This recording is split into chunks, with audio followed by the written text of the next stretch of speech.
Yes, people. Wagwan, welcome back to the Hotspur Cave. No intro today. You know what I'm saying? No intro today. I'm just gonna get straight to it, man. I'm gonna introduce you to my brother, George. You get My me, guy. George? Introduce yourself to the cave. Come on, man. You people don't know. You have to get to know. Durag Diaries or Jords. It's either or. You know what I'm saying? Yeah, man. We're the Spurs fans that walk around with our chest. We don't hold no holds barred. But yeah, make sure you like on the video. If you're watching on a playback, make sure you should have already liked. So if you haven't, do that right now. Subscribe to the channel, man. As you can see in the banner, road to 100 subs. We're not too far off. Show some love, man. Show some love. You heard the man, people. And guys, like the video. It's free. I keep saying this, guys. It's free. It doesn't cost you anything. So smash the likes for me, please, people. Like I said, please sub to George as well. His link is in the title, it's in the chat, and it's in the description of this video. So let's get into 1K subs. Come on, people. You know what I'm saying? Come on, people. Big up, Sav. Hope you're well, brother. Like the man said, don't forget to like and subscribe. So look, where do we even start, man? It's been an eventful Christmas period for us.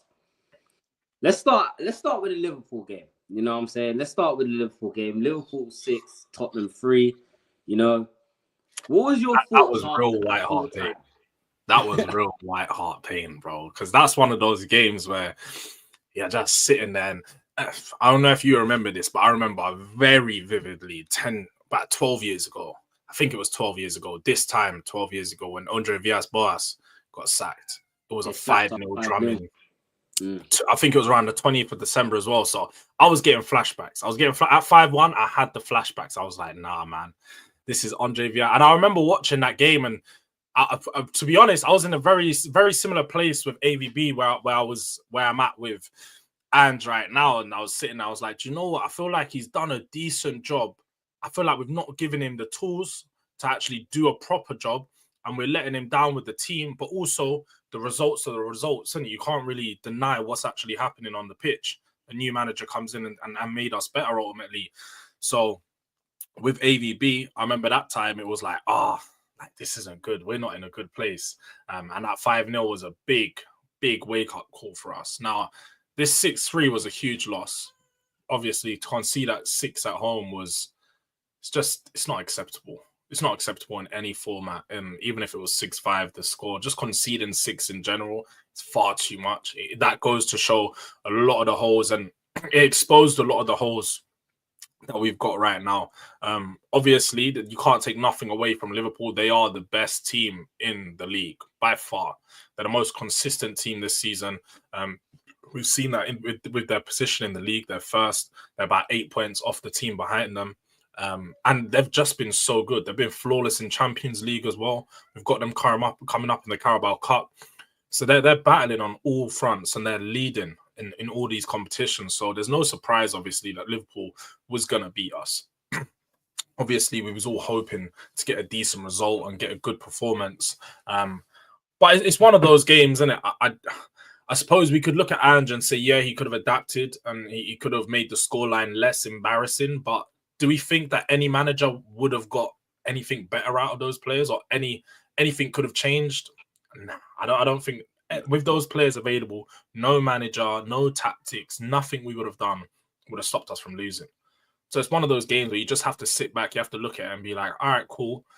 It's a horrible one to do. It's one of those ones you just have to feel in the moment. It's horrible to process and go through, but you can't be too emotional with it and be like, yeah, this is all on the manager. Conceding 6. No, this is unacceptable. Sack him now. Like, I understand those feelings. And in the moment, we're all going to have those feelings. But when you actually sit back and look at it after like a week that we've had to really review it, this isn't on the manager, man. It's so hard to look at a manager at a game like that and be like, yeah, look, the manager's caused us to lose. This, like, Liverpool always going to beat us. The way we lost was obviously, yeah, it's heartbreaking. But yeah, man, it's just, it was one of those games where I felt for like Archie Gray for more than anything, because he's probably going to learn from that.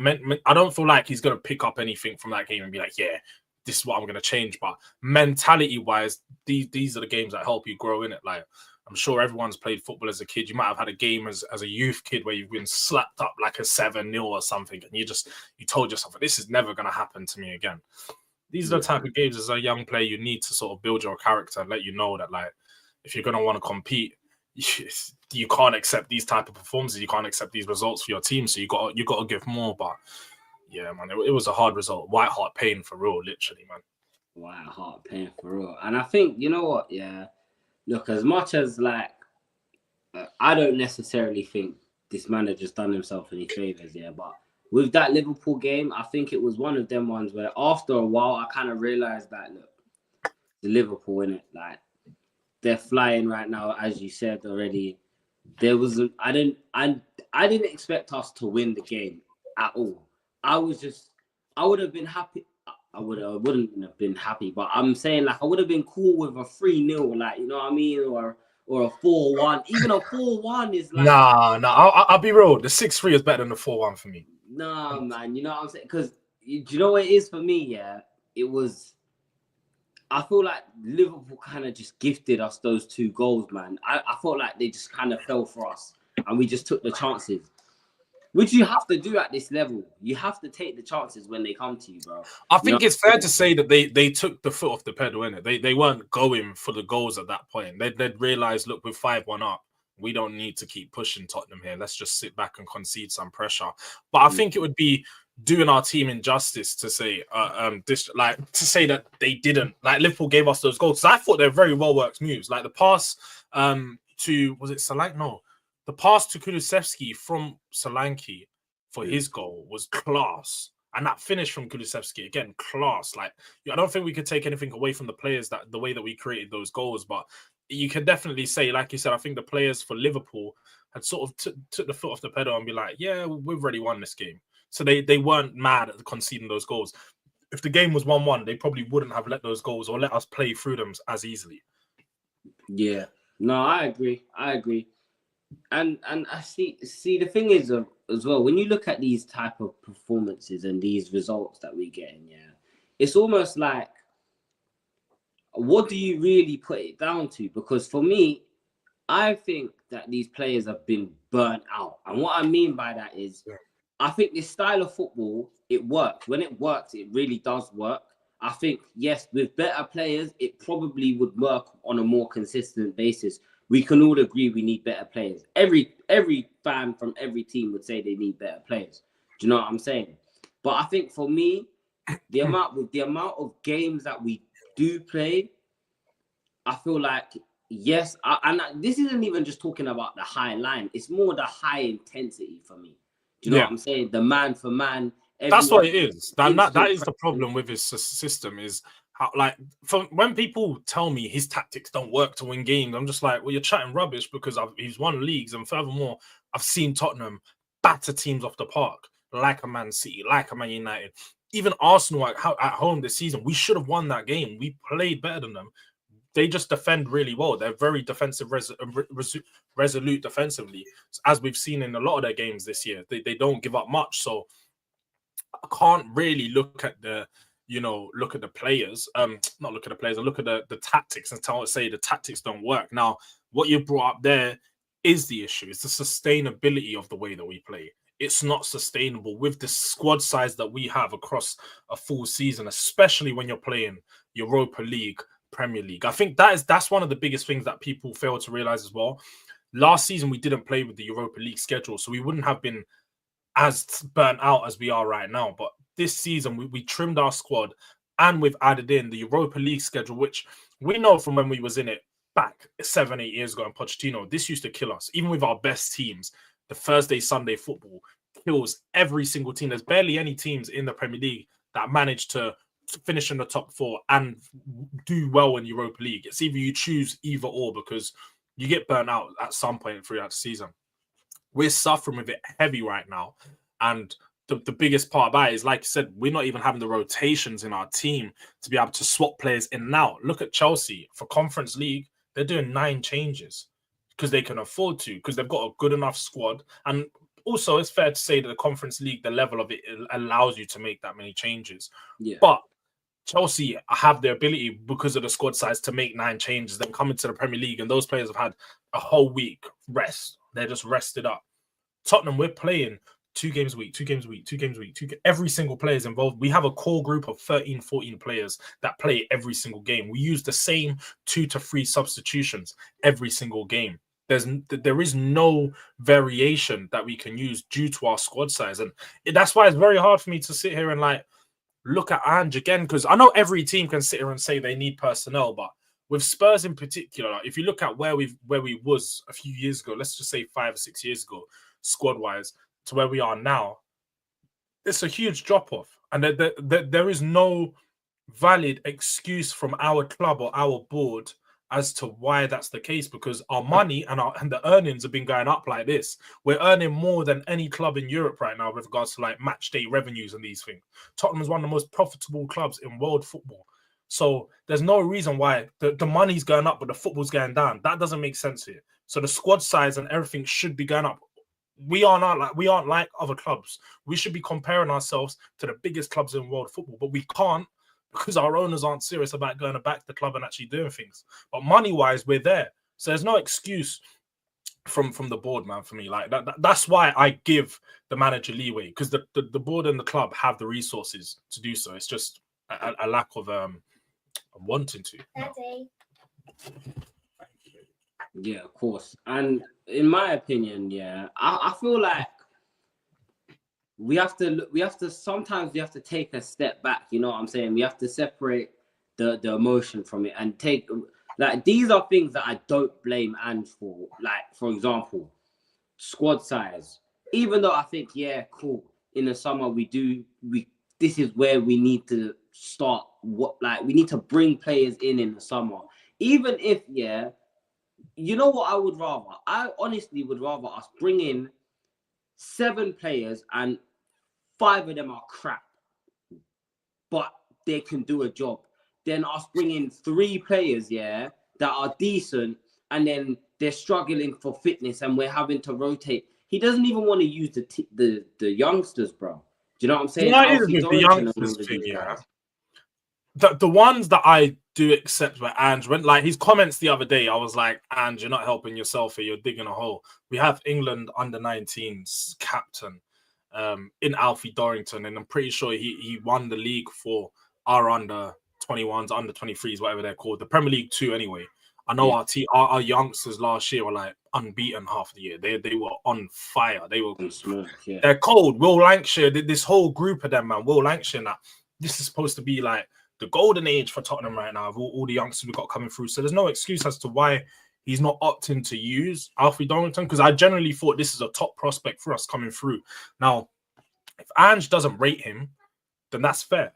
But he's obviously not going to come out and say that. But we can only, from his comments, we can only assume that he doesn't rate Ashley Phillips. He doesn't rate Alfie Dorrington. That's all we can take from it, because these players are definitely available. We have centre-backs in our academy. We have centre-backs in our system. We even have that Luka Vuskovic, who's out on loan in Westerlo. I don't know if you saw that overhead kick he scored the other day.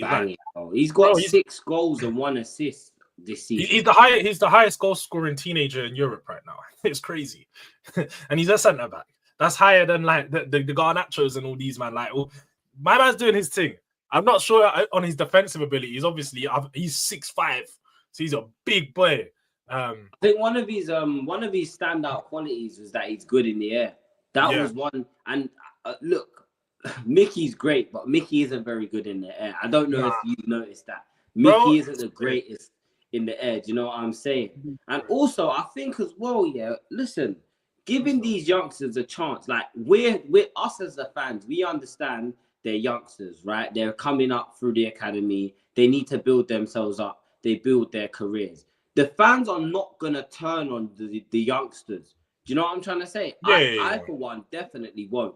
Even if Alfie Dorrington comes in and has a stinker, I have patience, because I understand he needs minutes. He needs to develop as a young player. But when you bring players in for 30, 40, 50 million pounds and they don't perform, this is where us as fans now start to get frustrated. And I saw something come out the other day, and I really hope this was just rage bait, but they said that the board have been happy with Archie Gray's performance at centre back, and that they're not looking to. And that made me. I was punching the air, bro. I think if I'm honest, I definitely think that's rage bait, and that's people like, I know you probably follow the Spurs aggregators like me, the Indie Spurs, Spurs News, all of these all of these pages on Twitter, and a lot of them, the one thing you have to watch out for is that they paraphrase stuff. They actually, like, even when they take quotes from press conferences, when they take, a lot of the times they're paraphrasing stuff to make the to they want engagement. They're farming engagement with Spurs fans. They want reactions. And when you actually reply to them and be like, what was actually said, they don't give you the specifics because it's usually not the case. Oh. Yeah, man. And again, that's my big, that's for me, like, when I see stuff like that, it just makes me think, I can see a world where someone in the board has said that. Big up Mally, poor Archie, he's been used like James Milner. You know what? He has been. And he's been one of the players that I've actually been fairly impressed with. You've not been impressed with him? I don't know if you can't lie. I've been impressed with his performances at centre back. I feel like when you watch us play, the one thing I think for him that has been key for him playing at centre back is he's going to learn how to play with the pitch in front of him. Remember, he's a number 6. So at this moment in time, similar to what Declan Rice, and that's for me, I think he plays very similar to Declan Rice, especially his young days at West Ham when he was playing at centre back. He's got the whole pitch in front of him. So whenever I'm seeing him on the ball, he's so comfortable on the ball at the back. He doesn't ever worry about the pressure of players coming near him. And we rarely see him lose it. I think that's been a really good thing to see from him. I think on the ball, he's been class for us. The one thing, obviously, where there's questions is the physicality. I think he's been decent at times, but some strikers are always going to ragdoll him. He's a bit of a kid, so he's still got to pick up on that side. And also the positioning. That's one thing where I always felt he wasn't going to be helped. But I feel as if Ben Davies was next to him, he wouldn't have this problem.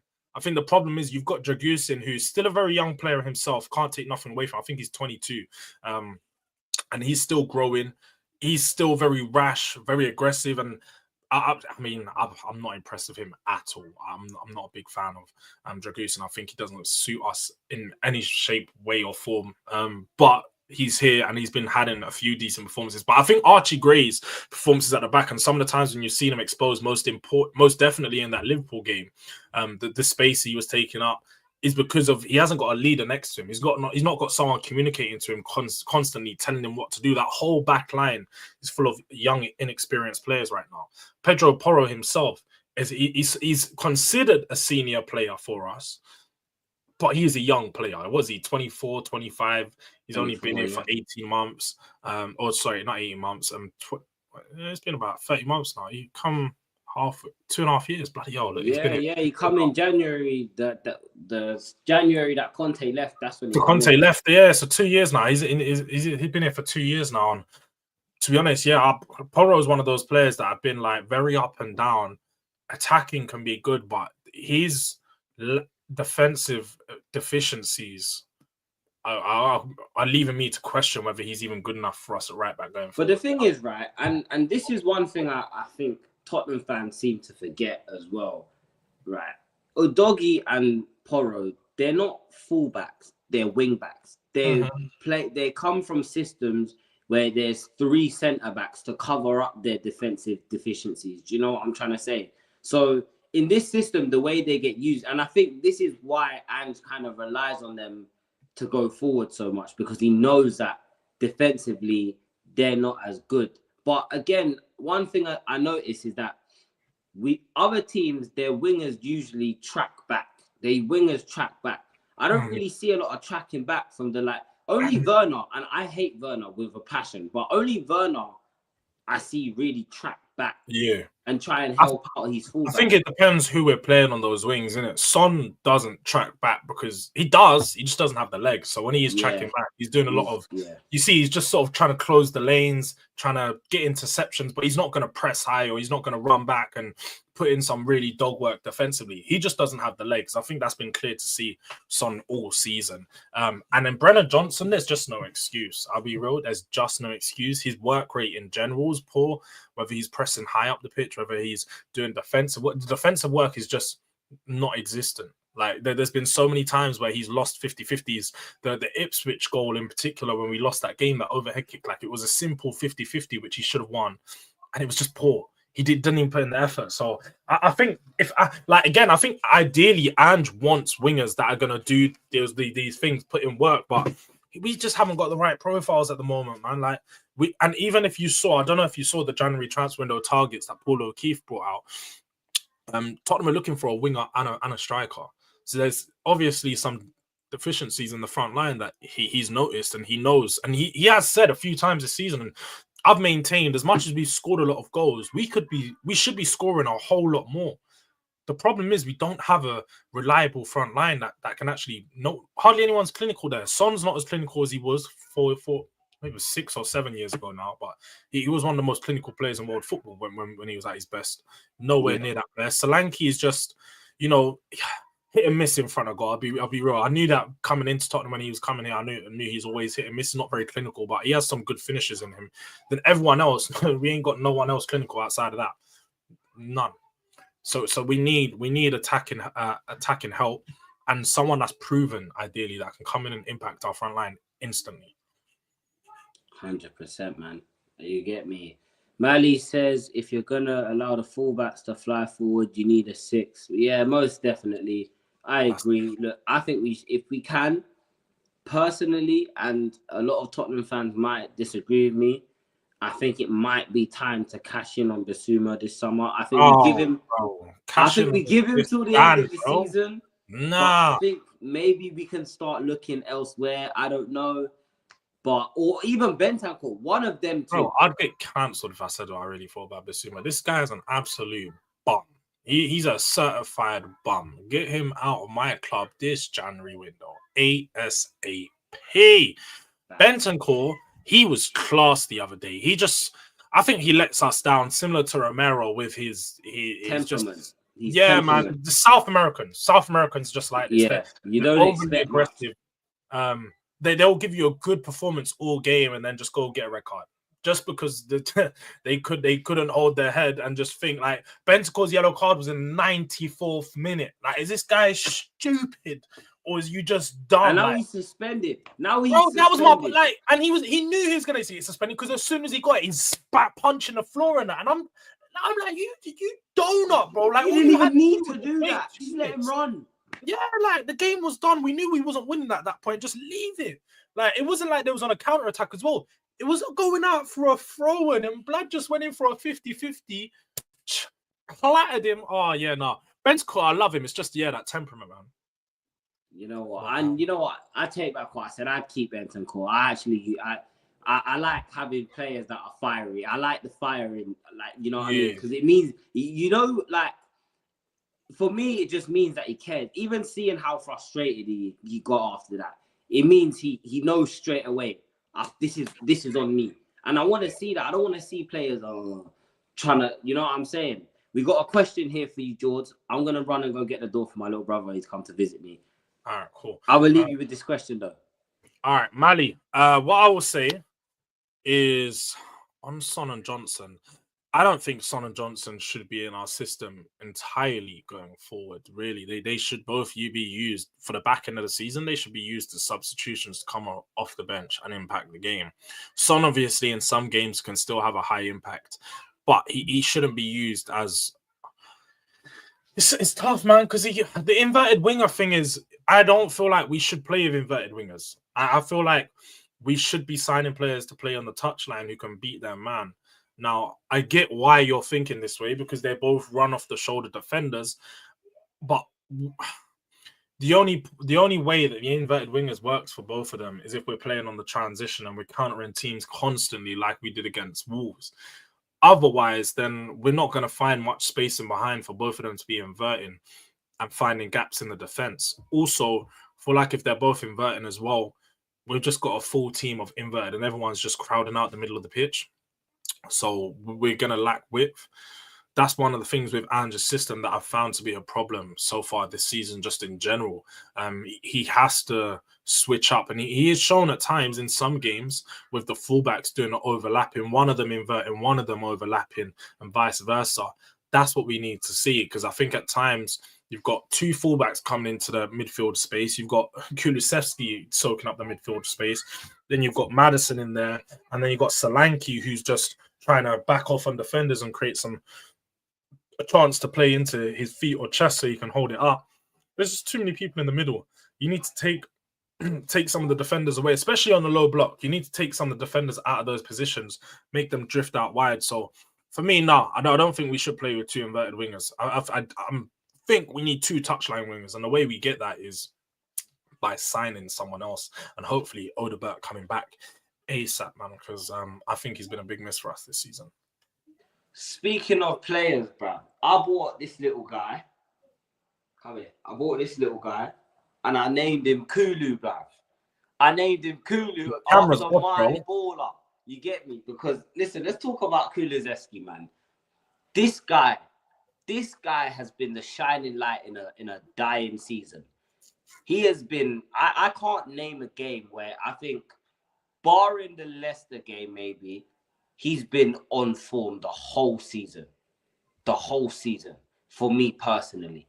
You know, going forward, he seems like the only real presence in the team. Like when you're watching the game, he's the player that you notice. He's the one. Even when he's been playing out on the right, we know he prefers to play through the middle. We know that. He plays better through the middle, in my opinion. Don't know if you agree. But even when he has been playing out on the right, you can see he wants to make things happen. He's trying to get Dom Solanke involved, which is something that we're not doing enough of, and which is why I think we're seeing everyone's praising him for his running. This is football, guys. We can't be praising strikers for running. That's a prerequisite. You have to run anyways. Do you know what I mean? So we can't. So yeah, what's your thoughts on Kulusevski, man? Kulu's cold. Kulu's just cold, man. I've been on the Kulu train since when he joined for Tottenham, and people are telling me he's meaty, and people are telling me, "Oh, this is the guy you're getting instead of Luis Diaz." Oh, my man's been a flop, Juve flop, all these things, and I was like, "Nah, bro, watch this. This is a real baller." I remember he had the first good 6 months coming to the team, and people were questioning like, "Oh yeah, he looks good. He's got like what? I think he had like 17 or 12 GA in like 17 games in the second half of the season, so he was cooking." And then obviously you had that year under Conte where the whole team was poor, and a lot of people questioned his performances. I maintained in that year that I felt Kulusevski was our brightest spark and our best player, just away from obviously Harry Kane, but with regards to creating, being a constant nuisance, doing what he does now, where you just get the ball to him and he's going to make something happen. We always had that from him. For me, he's always had that ability, and he's always been the focal point of our attack since he's come to Spurs, to be fair. Everything has gone down the right-hand side because Son's not been up to it. Since Kulu's come in, this has sort of been the regression of Son.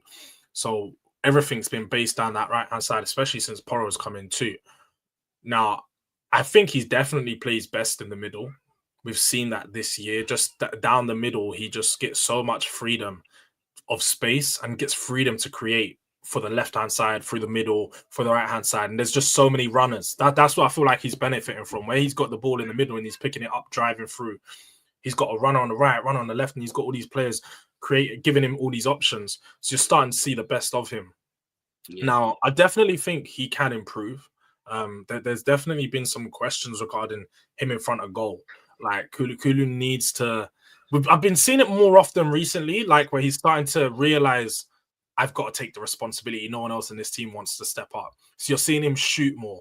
But I just need to see him have that confidence to just take players on and shoot more often. I want to see him do what... Obviously, he's a different type of player. But you know, Gareth Bale just used to bot past, man, and just know, I'm licking it past these two guys and I'm licking it 25 yards out. I don't care.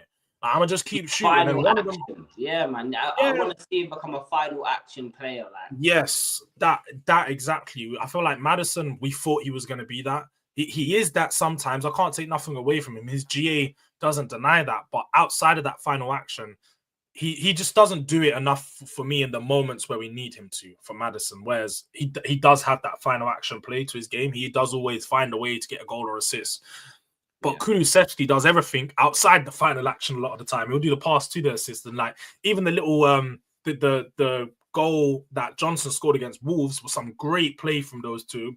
Bit of link up, bit of move down the right hand side, got it through the tight gaps, and they created a nice goal in it. But just need to see more consistency in front of goal from Kulu. That's what I want. I want to see more goals, more assists, just higher numbers. And that's not me saying that we judge his impact of Tottenham off the numbers, but he just needs the numbers to justify how good he actually has been. Because, you can have a great season, but if you only finish on 7 goals, 8 assists, it's not that impressive, you type of thing. Like we need, it needs to be quantifiable. 100%. Look, let's move on to the Nottingham Forest game. Do you know what I'm saying? I think that for me, that was the point where I didn't even have any anger or nothing. It was more of just, what the hell did I just watch, man? First of all, big up Nottingham Forest, you know what I'm saying? I think you got to give respect where respect is due, you know what I'm saying? Nuno's got them playing. They're a very well-oiled, very well-drilled and disciplined side, and you have to show these teams respect. If you don't show these teams respect, they will get at you. And for me, in that game, I think we was just way too open. In a lot of games this season, we've been open, but this game in particular, I can't tell you the amount of times Hudson-Odoi and Elanga they were just free out on the wings, on the touchline. Do you know what I mean? And for me, this is gonna be where the season becomes make or break. Can we adjust these things? Do you know what I'm saying? I don't know. Did you watch the Nottingham Forest game? I know you watched it back. So I watched it. I watched a bit of it live because it's Boxing Day, and so I was with the family. I had it on my phone and stuff. Then I watched it back the next day. It was just a hard watch, man. It's one of those tough games. Like, I was forcing myself to sit back and watch it just so I can talk about it and I really give people a proper review of it. But like you said, it was one of those games. It was just tough. Like, props to Nottingham Forest. They done well enough to beat us. But I feel like it's been very, like, a lot of Spurs games recently have been like this, where the other teams aren't great. It's not like they create loads of chances, break us down, and cause us so much problems. They were just good enough to beat us. And that's what it feels like. Even in the Wolves game, it's like Wolves weren't great. They're just good enough to get the point out of us. Spurs didn't do enough to get away from them. And maybe it's just showing that we are just a bit meaty in it. We're just a bit meaty. Teams don't have to be good to beat us. But I mean, like, the game itself, it was a good little goal created for Elanga. But outside of that, we only created 3 or 4 chances, and all of them fell to Brennan Johnson. And it's Brennan Johnson, isn't it? Like, it's hit or miss. He's either going to bag a goal or he's going to miss plenty of chances. And I feel like we just didn't do enough to create chances. I feel like a lot of the games where we're playing, we're having chances in Wolves game, but none of them are clear cut. We're not breaking teams down like we did against Brentford early in the season. We broke Brentford down. We were carving them up. That's what I need to see. I just think that I'm just seeing it, man. I'm just seeing this attack is just a bit poor. Werner, Son, Brennan Johnson, all performing below par, and we need new people in to be able to impact, man. And that game just showed yet again. I feel like our attacking line just isn't good enough. It's not dynamic enough to even beat players and create. There's no imaginative, like, individualism to it. There's no players just being creative trying to do something on their own. It's always, let's just follow the system. Let's keep trying to pass it, and we're gonna eventually find a player in the box. Like, yeah, show me something different. Like, 100%, man. I agree, man. And look, it's like, this is why I believe, right, that the players may be at a breaking point where they're starting to, I think they're starting to look at things and saying, right, look, we're doing everything we can. But if this is everything that they can do, then there's a problem. And this is what I mean. For me, it's these press conferences, George, bro. These press conferences, man, They're not helping, bro. They're not helping the guy out, man. You know what I'm saying? And the thing is, I like Ange. I want him. Do you know what it is? He's very transparent. That's what people, I think sometimes people need to realize is like, when someone is as transparent as he is, it's going to be refreshing at times, but it's also going to be frustrating because they're not telling you what you want to hear. They're just going to tell you the realist. Like, he's just going to keep it real with you. Yeah, we're not good enough. It's my fault. That's what we're working on. He's not emotional. And to be honest, I think it's best when a manager's not too emotional in press conferences. Because come on, bro, when we talk about press conferences, we had Conte.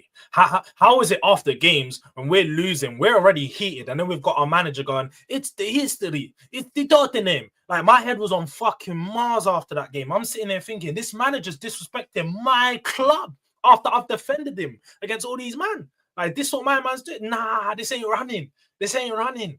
So I'd rather a manager come out in the way that Ange does than if I had to have the opposite in the way that Conte did, because Conte was cooking us, bro. And I can't lie, man wasn't fucking with it. You know what? I can't lie, yeah. That Conte, for me, when he said that, I did this. I said, thank you. Thank you, bro. You know what? Thank you. Because you just got yourself sacked. Thank you so much. You know what I'm saying? I wasn't even mad, bro. But, hey, look, 2 years later, 3 years later, bro, it's looking like he was right, bro. 20 years, there's the owner, and we ain't won fuck all, man. And you know what I'm saying?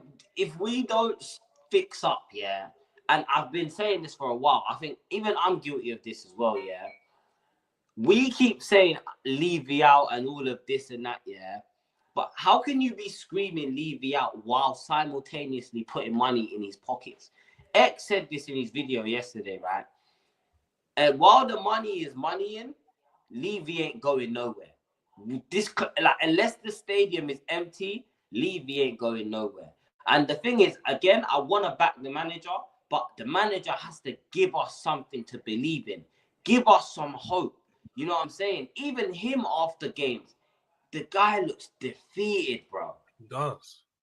But defeated. You know what? He's defeated right now because I feel like he's in a position where, like, this is the worst place you can be, especially in like a job, yeah, where everyone's out. You're being forced to do other people's work, like, as in he's being forced to cover everything without a valid excuse. You can't make an excuse about it. He's just got to get on with it. And he's got all these injuries, all these problems, and then he's being told and asked about, like, he goes into press conferences. I know how frustrating it is because he's sat there and people are going, oh, so are you going to change your system? Are you going to do this? Like, they're asking him the same questions, trying to not acknowledge the fact that the problems aren't the system. The problem is we've got 5 players missing. We've got 7 or 8 injuries. The problem is there's Vicario and 2 of our key centre-backs out, and we're playing with an 18-year-old at the back, and that's just what he's having to work with.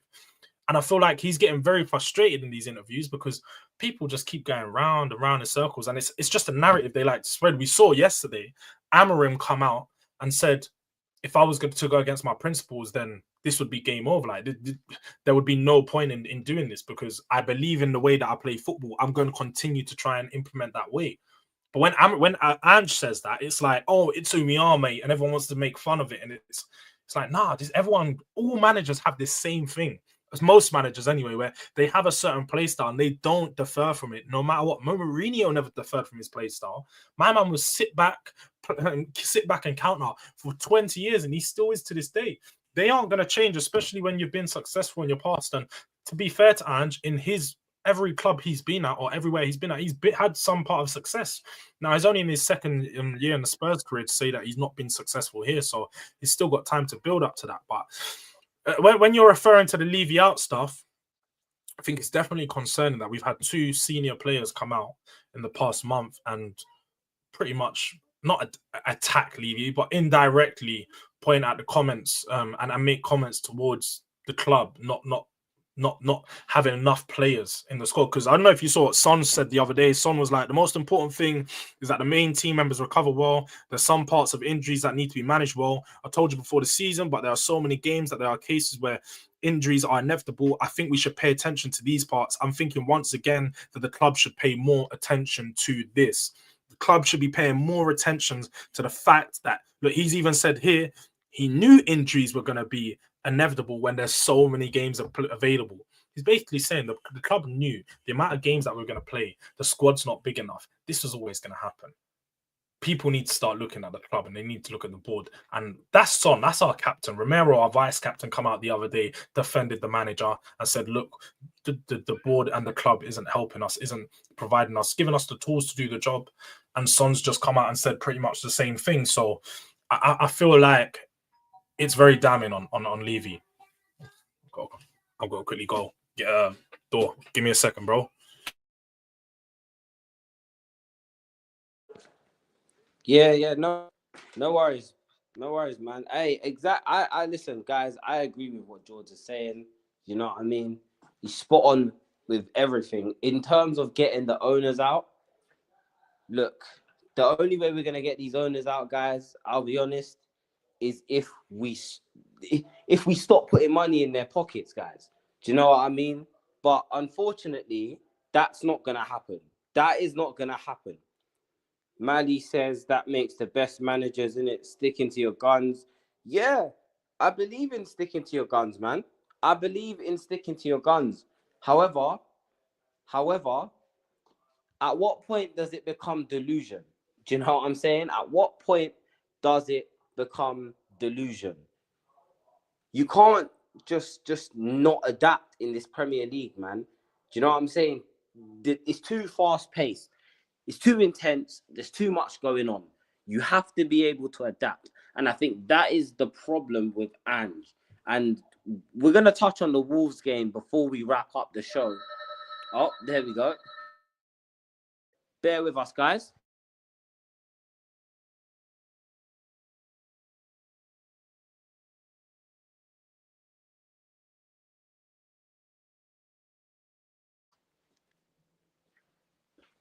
Right. Levy out says, bro, Ange is effing shite. Has to go. Levy is the real issue. We can't just live off his first 10 games. We've regressed since. George, what do you make of this comment? Shout out to Levy out, first of all. Shout out to Levy out because he's very consistent in what he says. And I see him in my streams quite often. So shout out to you, wherever you are. Big up, brother. Hope you're well, man. But Levy's the real issue. But everything that people say about Ange is, yeah, he's not been good since the first 10 games. It's very like hyperbolic and people fail. Pardon? Oh, 2 secs. Yeah, I think it's very hyperbolic and people just focusing solely on the fact that of the results. They're not actually looking at the context behind it. They're not looking at the fact that how many players were missing after those first 10 games. Like the fall off in Spurs and the fall off in Ange's system has been coincided with the lack of availability of players. The back end of last season, we had no left back. Half of last season, I know Son was out for quite a bit, about a month or two. Maddison disappeared for the back end of last season, just was non-existent when he came back from injury. Who else can I look at? Who else was a problem last year, man? We had problems all over the pitch. Didn't we have Sarr out for some time? He was gone for AFCON. Basuma was gone for AFCON. Son was gone for Asia Cup. There was just a lot of players missing at one point where, again, we had a similar thing right now where the squad was just thin. We're having to play with players that aren't up to key and up standard. And that's ultimately where it is. Like, I generally think that, yes, Ange, you can question Ange. And if you're Ange out, I don't have a problem with you being Ange out. I totally understand why you're Ange out. I just think with the players, if he has the right players, this system works. This football works. I've seen enough glimpses of us playing some great football with these shit players at times. We have the right players and the right, you know, because look, even Levy out saying that players that are the physically demanding, we buy them from leagues which are already physically demanding, like a league on. You got players that are already built up, players that are already used to playing intense football. They won't have this issue. We're not going to have this issue. It's just, yeah, man, with our current squad, you can ask Ange to adapt the style of play to the squad, but then what are we doing here? Because you can try to get the best out of these players, but how long are we going to get the best out of them for? We've seen Conte do that. We've seen him get the best out of the likes of Dyer, Hugo Lloris, Ben Davies, Højbjerg.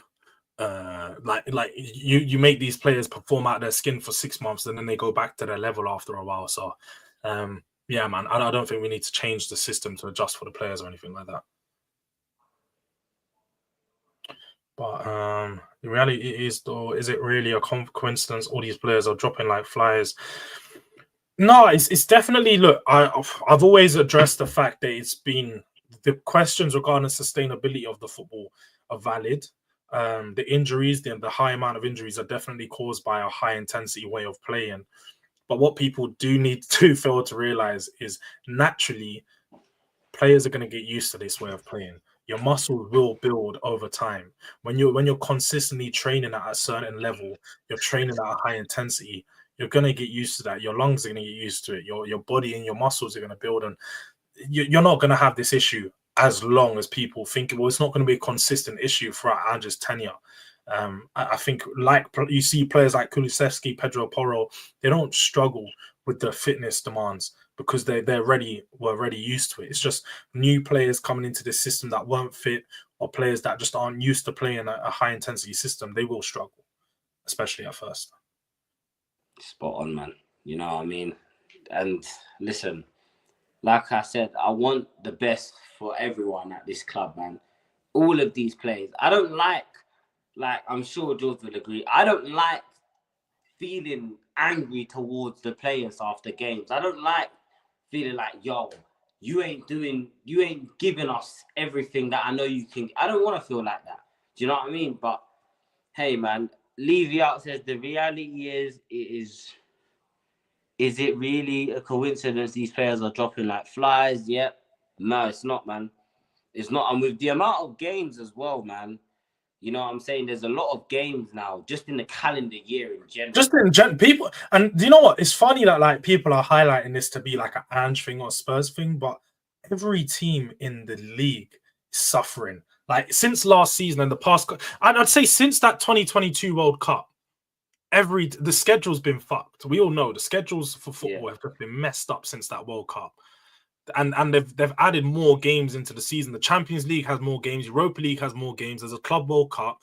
We had pre-season in between. We started pre-season at like July, but we already remember we had games at the back end of last year. We done like an early pre-season or after post-season competition thing. There's so many games that these players are suffering injuries due to the high intensity of just where football is at, right? If you looked at football 10 years ago, players weren't playing nowhere near as many games as they are right now. Nowhere near as many.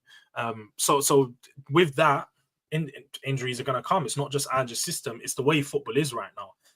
You saw Rodri complaining about it. He got an ACL. Kevin De Bruyne is complaining about it. All the top players are complaining about it. There's just too much football. I find it kind of funny, though. Every player that's come out and said, you know, too many games and whatnot, they just happen to end up injured. I think that's quite weird, man. There's a bit of black magic going on, some juju going on in the league. And no, 100%. You know, I mean, I'm not surprised. A lot of those, to be fair, a lot of the players that have come out and said it have been more on the older side, which is fair. I mean, younger players aren't going to come out and say these types of things. They're only just getting used to it. But we as fans can see this. Like, when has there ever been a time where there's so many games? Like, football's on every 3 days, not just in the Christmas period, because I know Christmas period we're used to this, but even in normal period, we're used to watching football every 3 days now. There's a new game. There's a game on Wednesday, Thursday. In fact, there's games Tuesday, Wednesday, Thursday, Friday, Saturday, Sunday. There's a game every day. There's football to watch every day. Like, there's so much available. These players are getting killed out there, man. 100%, man. And look, let's touch on the Wolves game before we wrap up the show. Let's touch on the Wolves game, because I think this for me was a game where in my head I was thinking we should get the better of Wolves. They're a good side. They're a well-oiled side. They've got good players. We know this. But we should have enough over the course of 90 minutes to get over the line. We were 2-1 up at one point, and I was in the stadium, and I thought to myself, Wolves are going to score, because 87 minutes in, 7 players flying forward, and I'm just thinking, these are the things that fans will sit here and nitpick. These are the things that we're going to say, this can cost us in a cup final, for example. Yeah. This is what doesn't give me the confidence that Ange is going to have what it takes to get us over the line in one of these games, because if that is a cup final, say that is the Liverpool game, we're away at Anfield and we're 2-1 up in the game. with 3 minutes of normal time to go. Bearing in mind, there wasn't much time wasting in this Wolves game. So stoppage time was never really going to Nah, there was, bro. There was. I can't even lie. The one thing Wolves had going for them in this game was there was a lot of stoppages. There was a lot of injuries. Cunha went down in the first half. They had two guys go out to injury, and we had. Did we have 2 players go out to injury? Because we had a Dogie go down for injury, and then who went out later in the game? I feel like they had someone else go down just for the sake of it, even in the 90th minute. Strand Larson went down for like 2. They were doing this a lot in the game, and that's one thing that teams have done very well against us, especially the smaller sides. Crystal Palace game, I noticed it. The Ipswich game, the Roma game. Teams have. Do you think they're good at rattling our players? Do you think our players get a bit rattled?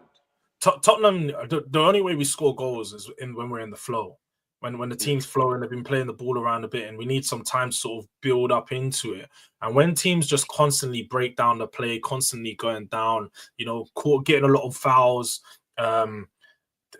it breaks up Tottenham's play, man. And it makes us lose momentum, and we just don't look comfortable with it. We're obviously not great on set pieces.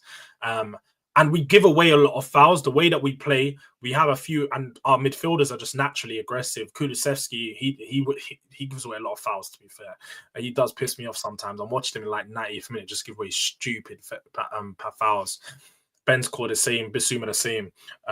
So I have to, there was a lot of stoppages in that Wolves game, to be fair. That's why there ended up being like 8 or 9 minutes added on in total. But it is fair to say, like you said, watching us be 2-1 up for 40 minutes, I was never confident that we were going to walk away with a win. I was actually expecting them to win 3-2. I can't lie. I was getting flashbacks of the game last year when they scored the 2 goals in the 90th minute. And they beat us. And Neto, innit? Yeah. Lamina and them, man. I remember that game because Brennan Johnson put us ahead, and we was leading the game for 90 minutes. Literally in the 3rd minute, we went ahead. Was leading the game for 90 minutes, and we've thrown it away. But Wolves just looked so comfortable in possession. Ange obviously made tactical tweaks. People are asking for my manager to make tactical tweaks, and he done it. Play more defensive, they said. Okay, I'm going to show you what happens when Spurs play defensive. That's what he done. We went into a more narrow back 4 at times. We played with a double pivot in front of the defense. I still think Bissouma was staying a bit more further back, and Bentancur tends to drift up and float a bit more on the pitch because he's good on the ball and he can progress the game a lot better. But yeah, even with those tactical tweaks, we gave up so much control.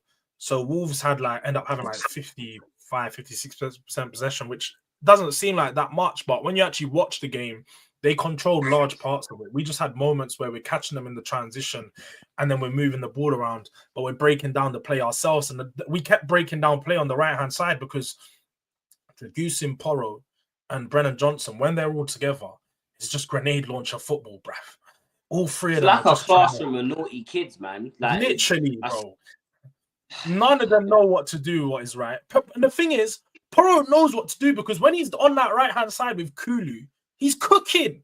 My man's cooking down there. The little 1-2s that they do, the overlaps, them two, they have, and Sarr as well, especially when Sarr's on the pitch. They got a little trio down that right-hand side, Kulu, Sarr, and Porro. They move the ball really well. But when he's over there with Johnson, he's just not got a clue. Man's just running down the wing, same thing as Johnson, just whipping balls into the box to no one.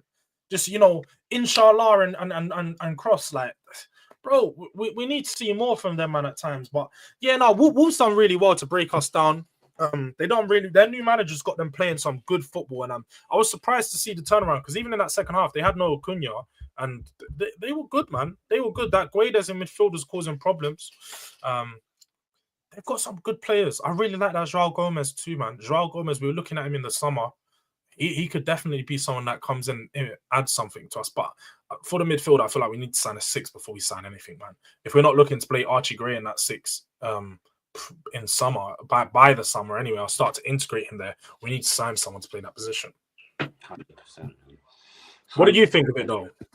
Bro, you know what? For me, it's one of them ones where, like you said, I wasn't expecting a win. Once we were 2-1 up, I wasn't expecting a win. I think it's hard to blame Ange for stuff like this when the players are conceding, you know what I'm saying, when it's just bozo moments that are leading to bozo goals. That's one thing I won't blame Ange. All of these players have the bozo gene in them. That's one thing that I can't blame the manager for, because I've seen some of these players do it under numerous managers. Yep. Do you know what I mean? Stuff like Bentancur, we've seen him do that under numerous managers. Romero, we've seen him get booked under 3-4 different managers now. Do you know what I'm saying? Stuff like that. So, I will never hold Ange accountable for these things. But what I will hold him accountable for is how you convince us that you can turn this around. Because, look, whether you want Ange to stay or you're Ange out, if we continue to drop points, he might not even survive the January transfer window. Yeah, no doubt about that. And if he doesn't survive the January transfer window, Levy will 100% use that as an excuse not to spend any money, right? He'll say, we don't have a manager, so we won't bring no one in. You know what I'm saying? He might. I think Levy and co recognize that if they are to make any impact, or if they do want to do anything for Ange and show that they're going to try and protect him, in any case of they're going to have to go out there and get the signings ASAP. Yeah. We've got no game until the weekend, and we play 12:30 on Saturday, so we're going to get that game out of the way before playing on Wednesday next week. So what day is Wednesday next week? Look, that's going to give us until until the 8th of January. So we pretty much got 8 days leading into the window from tomorrow to make a move. And like the players are off at the moment. They're not going back into training, I believe, until Thursday, because Ange said they're gonna have a few days off. So maybe tomorrow or Thursday, but they have time to make a move. It doesn't take more than 2 days to, call someone up, find out the price, make a bid, make some move. Like, it doesn't take long. We've seen this happen with so many other clubs. You can sign a player within 2-3 days of making things happen. The problem with Spurs is that we were in talks for fucking 4 weeks and we're going to sign the player on deadline day. I'm not here for any of that this window. I'm not trying to hear it. I know we've done that with Julio and Bentancur, but dead all of that. Every time I'm sitting here in January, every single year, bro, it comes to the 15th of Jan and I'm just like, typical Spurs, man. They sold me a dream. I was a dickhead for thinking that they're going to do anything different. Now, would I be a dickhead for believing they're going to do something different this year? Probably so. But I can only hope, man. We can only pray with the copium that something is going to change. And we need signings with it. Like, we've literally got, let me look at the games really quick, because I'm pretty sure before even halfway into January, we've got like 4 games. And the teams we've got, bro, is not a joke. So yeah, look, on this Saturday, Newcastle at home. Wednesday, that game I was talking about, is Liverpool at home. And then we got Tamworth away on Sunday. And then Arsenal 3 days after, away from home. Yeah. And then straight after Arsenal, it's Everton. And then so we've literally got a game apart. We've got a game every 4 days. Every 4 days, we've got a game. After Everton, innit? Yeah, so you got Everton, then Hoffenheim, then Leicester, then Wolfsburg, and then Brentford, and then bro, we're playing every 4 days up until international break, which is after the semi-cup final against Liverpool, the 6th of February. So for the next from Saturday, so after the next 4 days, we've got 5 weeks of 4, like every 4 days we're playing a game. So we need him. Like, we need to bring players in, bro. There's no way you can try and sit here and explain or even justify trying to get through this January transfer window, or even half of the January transfer window with the same squad we've got now. Before we go to that Arsenal game, we need adjustments. We need improvements massively, because even if we don't get points against Arsenal, the games preceding that are going to be key for our season. The likes of Everton, the likes of Leicester, the Hoffenheim game, the Wolfsburg game, the Brentford game. These are games that we must win at that point. And they're going to be games where we're going to need players available. So, yeah, man. Things aren't looking great at Spurs, but it can turn around really quick. We just need backing from the board. 100%, man. I need to see it. First of all, before I get on to what I'm about to say, big up Matrix Moves. Welcome to the cave. I haven't seen your name here before. So welcome to the cave. You know what I'm saying? Thank you for dropping in. He says, we need a new goalkeeper before North London derby. Foster's age is really starting to show. I think it is. That's why I'm not even being harsh on Forster. I mean, he probably should have retired a couple seasons ago. So I'm not going to sit here and just slam him into the ground. You know what I'm saying? He was He spent supposed to be 2 our Scott years here, Carson, and bro. half of it's been on the bench anyways. You know what Yeah, I'm he was saying? supposed to be our Scott Carson, like Man City, just 1 or 2 appearances a season. He's not supposed to be playing 4 games in 2 weeks, bro. This is not Fraser Forster. And yeah, man, his age is definitely showing. He doesn't have a clue at times. Like he's too tall and too big for his age to be in goal. Like I know them bones are rusting and that when he's bending down, trying to get into the corner. Like even when he's diving, you can see he's doing it in like 2 stages. Man's like moving down and then moving sideways. He can't just do a diagonal dive to the corner, blood. Like man's got to do it in 2 stages. He's way past it. He's past it, man. He's past it, bro. And I noticed, yeah, a lot of the goals that he concedes, yeah, is they just got, as long as you hit it wide of him, he's not getting it, bro. Because it takes him too long to process and move at the same time. Yeah, bro. And one thing that he is right about is I need to see a minimum of 1 here we go before that North London derby. Yeah. We cannot be going into that North London derby with this bare bones squad, bro. Because if we go into this North London derby with this Fickles team, Arsenal are going to batter us, bro. Because we're going to play the same way that we always play. You know what I'm saying? We're not going to go to the Emirates and say, you know what? They're a decent side. You know what I'm saying? We're going to go to the Emirates saying, yo, we're Spurs. Let's bop these pussios off the pitch, blood. Do you know what I'm saying? And as we should. As we should, you know what I'm saying? When it comes to the North London derby, that's where my pride, you know what I'm saying? I don't care. One thing I will say is last season, I know we brought in both of the players before that mark. Obviously, the players weren't of good quality. Timo Werner was signed within the first few days in the window, and Dragusin was signed at about 10 days into the window. The one thing I'm a bit worried about is, I don't know about you, but I've not seen, obviously I've been seeing links to players, but I've not seen, usually this point, you see something concrete, like Spurs are in talks for this player, or Spurs are really interested in this player, inquiring about the price. I'm not seeing anything like that. So maybe it could be a good sign, and Spurs are moving in the shadows and they're doing some real work, or it's a bad sign and Spurs ain't interested in no one. And we're out here just waiting for opportunities to arise. That'd be typical Spurs. Nah, that you know what? That's just Tottenham, innit? Like that is Tottenham, bro. You know what I'm saying? Yeah. And you know what? I knew, yeah, that this club didn't love me from when, you know what I'm saying? My dad used to tell me about the times of the self-imposed transfer ban and all of them things, yeah. I was like, bro, this club does not love us at all. Like, they do not love us, bro. And you know what, yeah? Even inside the stadium, the only part of the stadium where you really, really can hear the fans are not happy is the South Stand, bro. South Stand is where all the fans South Stand is just where all the real fans are. Not to say if you don't sit in the South, you're not a real fan, but whenever I go to Tottenham, I go to the South Stand in particular because that's where you get the proper experience. That's where you get the people like the White Hart Lane experience. Yeah, man, we miss White Hart Lane heavily, but the South Stand's where you're going to get the proper fans singing loud. I mean, when I sat in the West recently, it was horrible, man. Guys are looking at me weird. They're looking at me all funny because I'm shouting, going mad, singing the songs. They were just looking at me like. I remember the American guys like, North Stand by the bro, end, yeah. Like, they were looking the at Americans me like, after the Roma game at 2-2, they're going, is this going to penalties? Are we going to watch some penalties today? And I was like, bro, what the fuck? Bro, this is Europa League, son. Like, we need less tourists over here and real fans.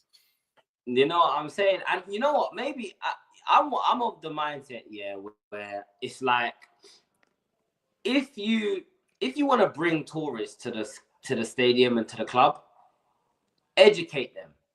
You know, just educate them. Just educate them. But guys, far too many people are seeing Tottenham as just like a day out in London, bro. And it's not that. It's not that. That's what they're saying. It's like, oh, let's go visit the stadium. This is like the new thing. Like, let me go visit Big Ben. I'm gonna visit the Tottenham Hotspur Stadium. Nah, bro. Nah, cut out. It's not a day out, boys. Nah, it's not, man. You're either there for the club or you're not, man. I mean, we don't need any of these mutuals and these tourists. I was even hearing in like the Liverpool game for the cup game. Apparently, there's bare Liverpool fans in the Tottenham stands. Like, how's this shit not getting vetted? Like, Tottenham needs to be more resilient on stuff like this. This shouldn't even be happening. It's unacceptable. And you know what? For me, yeah, it's like, just talk to. I don't know how to do it, but even when you look at the club shop, has anyone actually been like, for any Tottenham fans in the chat, if you look at the club shop before the game, that should tell you everything you need to know about the standard of our club, bro. We are a business. I keep saying we're Tottenham Westfield, bro. You know what I'm saying? Westfield Hotspur, bro. We're a business. You know what I'm saying?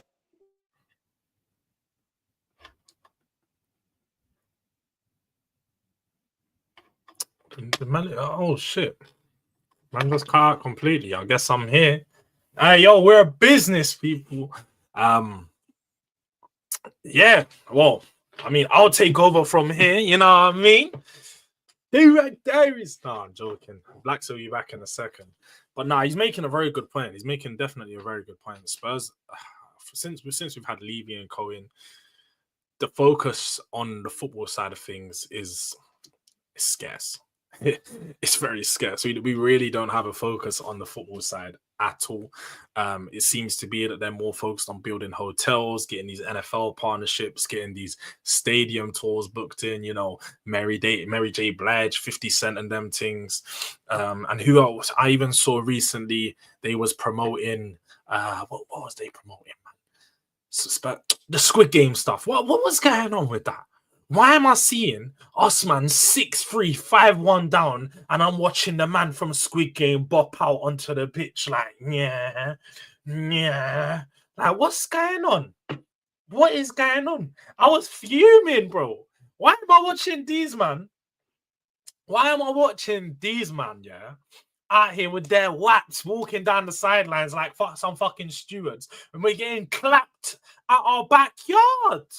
It's not running, man. It's not running, bruv. Honestly, like, all these little stupid partnerships and that, they need to stop. Stop the foolishness. Stop it, Levy, bro. I want to see signings. I want to see man in Jan wearing a Tottenham shirt. You know that little picture? This is all I want to see. That's what I want to see with the manager like this, or the signing one when they're down and they got the hand on the paper. You know what I mean? That's all I need to see. And most definitely, I need to see a big price tag. Fuck all of these £10 million signings, these Timo Werner loans, these Radu Dragusin deals. I don't want it. I don't want no player on sale. If there's an offer on the player, like a Kolo Muani, then that. You see, my man's at a cut price for a reason. When was the last time he even scored a goal, fam? You know what? Let me check that guy, because I've been seeing Spurs apparently could be in for him. Yeah, don't know why, because since he's moved to PSG, since that little spell he had at Frankfurt, man bagged 6 goals last season. 6 goals in 26 games, blood. He's on 2 goals in 10 this season. Keep him away from my club. I don't want opportunistic signings. I want ballers. Ballers. The capital R, fam. I need some ballers at our club. But yeah, man, the January transfer window is going to be key to see where Tottenham, where Ange, and where Levy really want to go with this club, where they really are trying to take us. Because, hey, if I don't see this club be serious in this window, it shows a lot to me of where we're at. And I'll be real, I'm nearly at breaking point as a fan in general. Not with the manager, just with the club. Like, just supporting Tottenham's hard, man.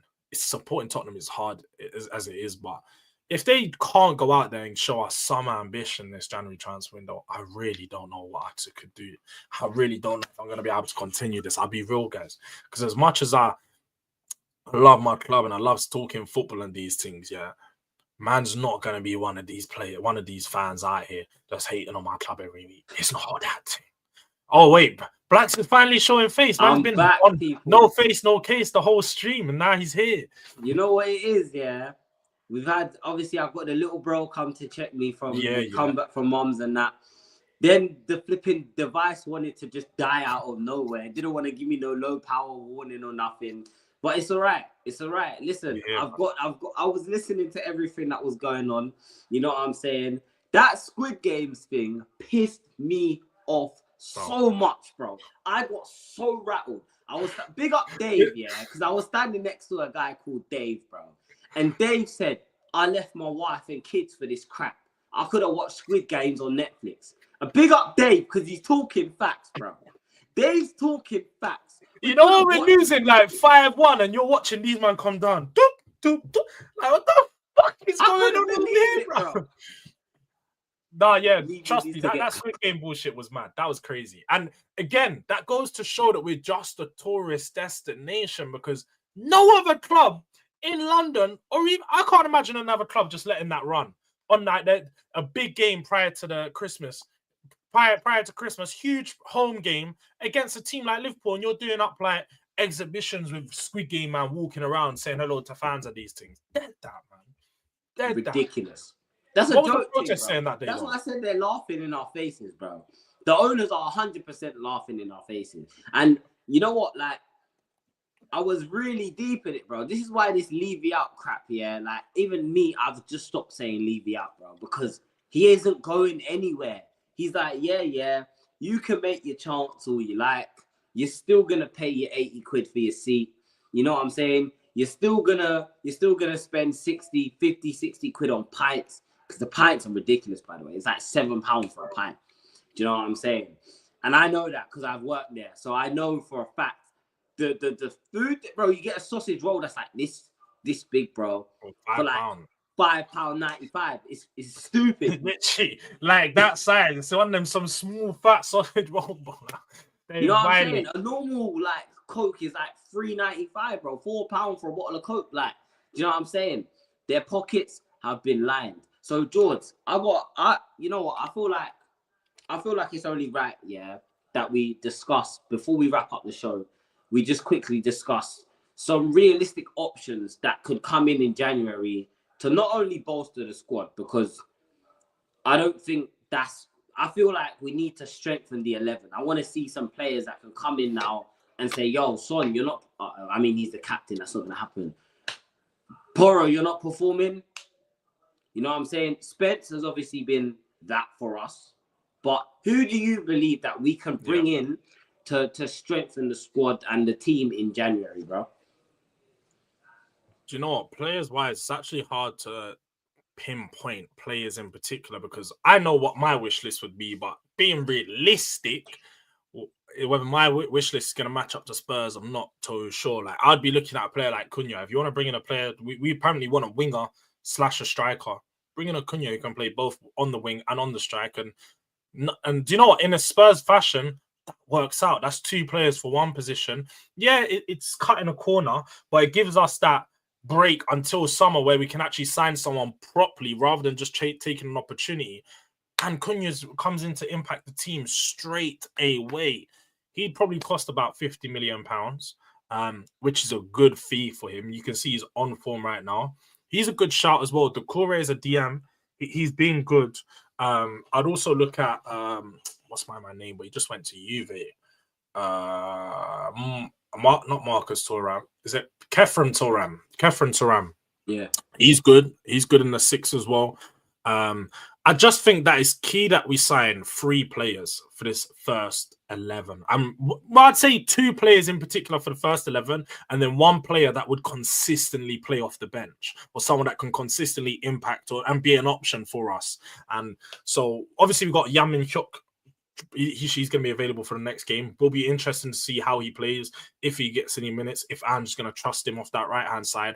But I think if we do sign a winger, it needs to be for the left.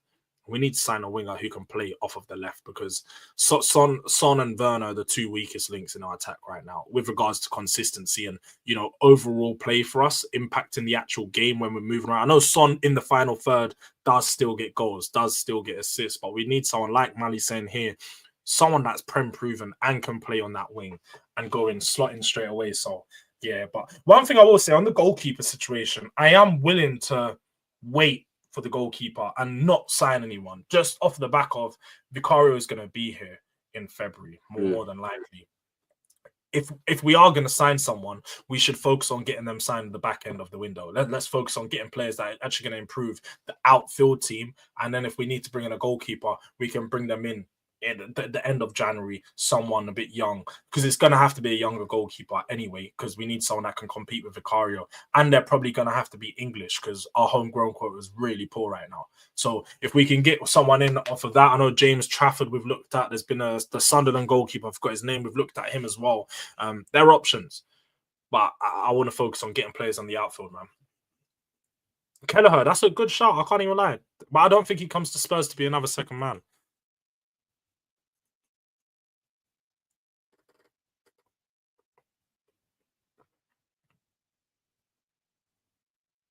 Oh, he's coming back. Yeah, so I'll be real. Apart from that, I don't really have much players in mind that I would pinpoint on us, because I haven't done much scouting these past couple of weeks, man. Man's just been focusing on us trying to get better, us trying to progress forward. And more time, I've been looking to see what Spurs' actual, transfer budget is. Usually we come out and say that we've got a little budget. Maybe it'll be like a 75 mil or 50 mil or 100 mil. What's the budget? Because that's a key part as to where we're going to focus, where we're going to aim for this window. Grealish, I've actually got a video coming out tomorrow. Make sure you guys tune in for that one. Rumor roundup. It's going to be a new videos that I'm doing on the channel for this transfer window. Going to be coming out every day or two. And I do touch on this Jack Grealish signing. For me, Jack Grealish is a player who's underperformed for a few years now. I think at Man City, he's not lived up to par. I was a massive Jack Grealish fan at Aston Villa. I remember when Spurs wanted to sign him when he was 16, almost 12 years ago.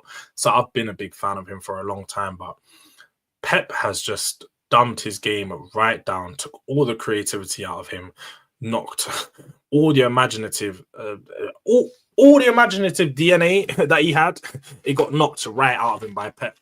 So I don't think that he comes to our team and contributes to a high level.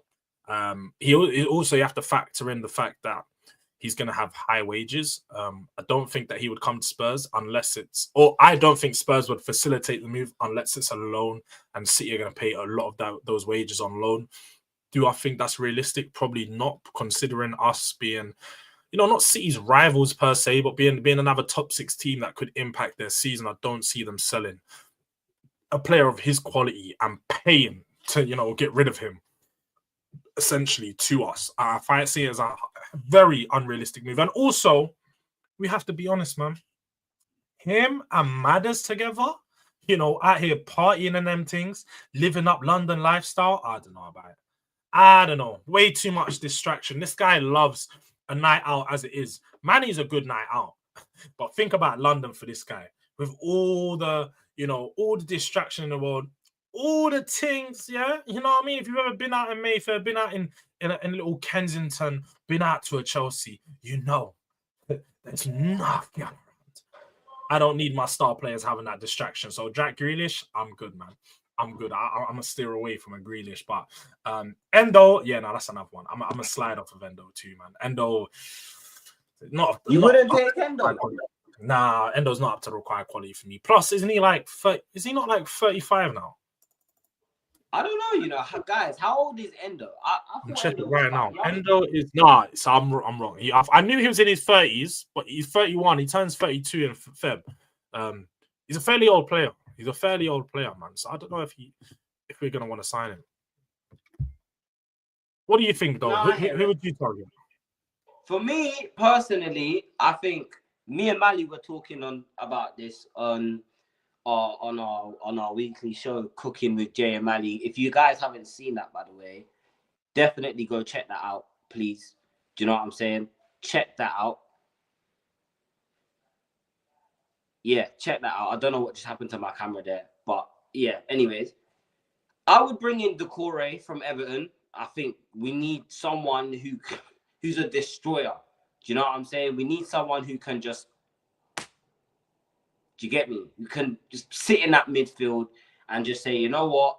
No, you shall not pass. That's what I think we really need. I think we're struggling for someone to help the back line out in the midfield. Basuma's unreliable, as me and George have said already. We have been speaking about how unreliable he has been. Do you know what I'm saying? I think as well, if I'm being real with you guys, I'd like to see the likes. I would love Jack Grealish at Tottenham. I would love Jack Grealish to come to Tottenham. I just know it's probably not going to happen. You know what I'm saying? Like Thierry says, technical footballers. I just want someone technical. I think centre-back wise, I don't know if you guys would agree with me, but Skriniar from Milan, I believe he's at right now. Again, we need quality. I want our back line to be quality. And I want a centre-back to come in and replace Romero. I want Romero to become second fiddle or sold in the summer, personally. That back line needs to get scrubbed and wiped clean, and we need to start again. Do you know what I'm saying? That's definitely what needs to happen. Because, guys, the reality is, yeah, we cannot win anything playing like this. You won't win anything playing like this, guys. And the reason why I say that is because I say all of that to say this. Our defenders aren't good enough, man. The level of quality from our attack to the midfield to the defense is too unbalanced. And what a lot of us were unhappy about, the reason why I was unhappy with Conte was because I felt like there wasn't enough of a balance. Do you know what I'm saying? I felt like we would be losing 1-0 and at half time he just shut up shop. That was it, bro. He used to piss. Bro, do you remember there was a game? I think it might have been Chelsea, yeah? We're losing 3-0. Man brought on three defenders, fam. Man brought on Davison. We changed to pretty much like a 6 at the back. He's like, yeah, man, let me just protect the 3-0 loss. We're not gonna concede no more. That used to piss me off about Conte, bro. Like, I thought he was a good manager until those substitutions. He used to get more defensive in games. Like, he didn't know about making attacking substitutions or switching to like let's just push. Let's take off and go to a flat back 4 just to, you know, give us a bit more improvement in the front line. Nah. Let's go to a flat 6. That sounds nice. He's a madman. He was a madman. Man, he was a madman. So look, guys, we're gonna wrap up the show here. It's been a bit stoppy and starty. I apologize on my end. You know what I'm saying? Few technical difficulties and that. I'm still learning, you know what I'm saying? So don't kill me, guys. If you're new here, still learning, man. But the people have been inside. They've been here. There's been some people that have really been tuned in for most of the video. So yeah, man. Furthermore, I feel like we should give them a big shout out, man. Yeah, give a shout out to the people. Big up Mally as well. Big up Spurs Marley. Big up, bro. Big up my little brother. Kit's official. Big up. Big up the bro. You know what I'm saying? Big up everyone. Big up Views as well. I know Views was in here earlier. Big up everyone that's been locked in, man. I appreciate all the support. You know what I'm saying? Like I said, bro, I'm only doing this because I feel like we need more content creators in our space to come and talk the facts. You know what I'm saying? Talk the thing, bro. No happy clapping. None of that. I just say how I feel. You know what I'm saying? I want to say a big thank you to George as well, bro. Thank you for joining me on this show. It's always an honor to have you on the channel, my guy. You know what I'm saying? Everyone go and sub to George. His link is in the description. It's pinned in the chat. And it will be in the title of the video for those of you that are watching this back. Smash the like button on your way out, people.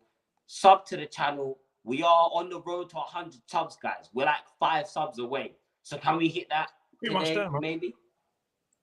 Who knows? Let's make sure we get that done, people, man, for real. Let's get it, man. I'm going to have a Spurs versus Newcastle preview out for you guys tomorrow. So stay locked in with that. And yeah, guys, I'm going to catch you lot on the next show. Take it easy and peace, my people.